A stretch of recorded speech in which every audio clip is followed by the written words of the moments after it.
Hi friends, வாழ்க வளமுடன்.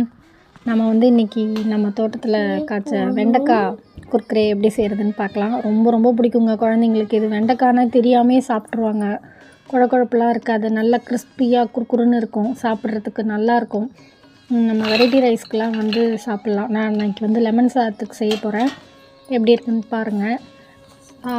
பார்த்துட்டு நீங்களும் செஞ்சு எப்படி இருக்குதுன்னு கமெண்டில் சொல்லுங்கள்.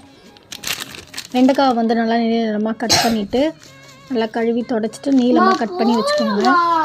அதில் பார்த்திங்கன்னா மஞ்சள் தூள், உப்பு, கரம் மசாலா, மிளகாய் தூள், கார்ன்ஃப்ளவர், சோள மாவு, அரிசி மாவு எல்லாம் சேர்த்துட்டு லைட்டாக காஷ்மீரி சில்லி பவுடரும் சேர்த்துட்டு லைட்டாக தண்ணி தெளித்து அப்படியே 1-2 பெசரி வச்சுட்டு மிதமான ஹீட்டில் அப்படியே 4 நாளாக போட்டு பொரித்து எடுத்திங்கன்னா, நிறைய கருவேப்பிலை போட்டு பொரித்து எடுத்துக்கோங்க.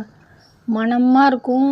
இது வெண்டைக்காயில் செஞ்சோன்ற குழப்பும் இருக்காது, செம்ம டேஸ்ட்டாக இருக்கும்.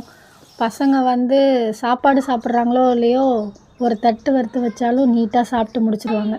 அவ்வளோ டேஸ்டியான வெண்டைக்காய் ஃப்ரை எப்படி இருக்குதுன்னு செஞ்சு பார்த்துட்டு சொல்லுங்கள். வாழ்க வளமுடன். நெக்ஸ்ட் வீடியோவில் பார்ப்போம். பாய்.